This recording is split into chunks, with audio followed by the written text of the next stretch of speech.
I want to assure the members of the public and our stakeholders that our people will be very professional.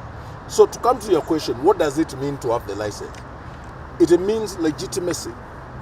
It means the force of law. It means that finally there is now cohesiveness in the manner in which we want to serve our musicians. It means that there is recognition of music as, or intellectual property as an asset like any other asset. And that people who steal or use this music without authorization and permission of the copyright holder will be held to account.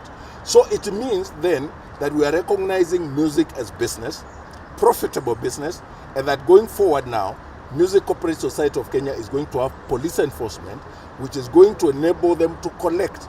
Because music is used to every corner and cranny of the country, and nobody can be able to collect without a police in some of those areas, particularly in the public service vehicles, even within the broadcasting station, although broadcasters are on digital and it's easier to deal with them. I want to assure our members this license means that where we were collecting 10,000, we will be able to collect 100 million.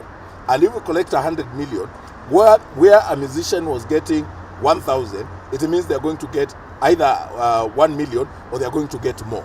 In other words, it means business. It means that we are back on business. It means we are able to serve our members. It means it's a new era now by the UDA or the administration of Dr. William Ruto to recognize musicians as a critical component of building the economy, to recognize musicians as the real hustlers who have been for far too long been oppressed by the users of music and cartels in the industry who have used their music without paying, and a lot of times cartels that have been built that benefit from the sweat of the brow of artists without the artists getting anything. It means recognition of our artists as part and parcel of building the economy of Kenya. That means everybody to put their hands on the deck. It means that finally we can build billionaires out of the music industry, and that going forward, this industry will contribute to paying taxes. This industry will contribute to building the economy.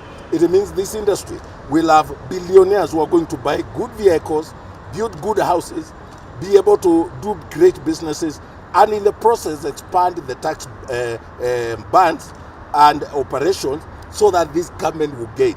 Because music is one of the best sectors that can be used to make our young people create jobs and wealth. If you look at the world today, some of the richest people in the world today, they are musicians. You saw the other day, is it yesterday or the day before? Last week actually, Jay-Z, I think, they bought one of the most expensive houses in the world.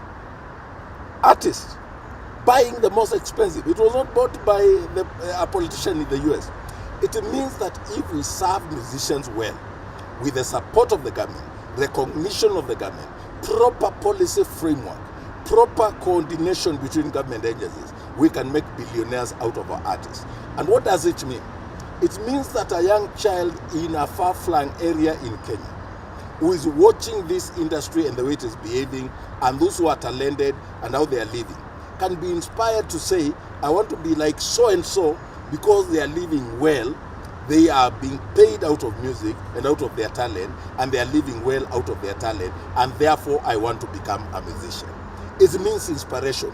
It means going forward we are going to have more musicians who will do better, who will work harder, and by working harder create content that has substance, content that is inspirational, content that gives hope, content that talks about our moral values and engineers our hope in our country and the patriotism of our country, and that going forward we are going to have a better country because we have better musicians who are richer, who are healthier, who are well taken care of. For us as MCSK, our intention is that we will expand the benefits that we give to our members by even having a music circle where they can be able to borrow money or save and be able to borrow money and build their businesses. Secondly, we are going to have the MCSK Foundation, which can also collect money from donors and other well-wishers and build a fund that can be used to build studios, to fund musicians, to identify and nurture talents across the country, and ensure that music becomes the talk of town. One of my greatest joys today is that every sector I have gone, I've been able to create a national conversation. When I was at Kenya Film Classification Board, we created a national conversation about films and broadcast content and how it can affect the morals of our children. And that conversation right now has become a national conversation and a global conversation. Now I'm in Music Corporate Society of Kenya, and I'm so glad that within a period of less than a year, we have created a national conversation about music as part and parcel of the economy of Kenya. And I want to see that this translates to money in the pockets of musicians. In short, pesa mfukoni kwa wasanii. What this license means, money in the pockets of musicians. Because we couldn't collect effectively and efficiently without a license. We could not collect efficiently and effectively without police enforcement. And when there are struggles between CMOs and the government, or CMOs and other agencies of government. Now when there is one voice, we are speaking with one voice. We will unite musicians, we are going to give them financial literacy, we are going to create awareness even among the users of intellectual property, and we are going to ensure that we make millionaires out of the music industry.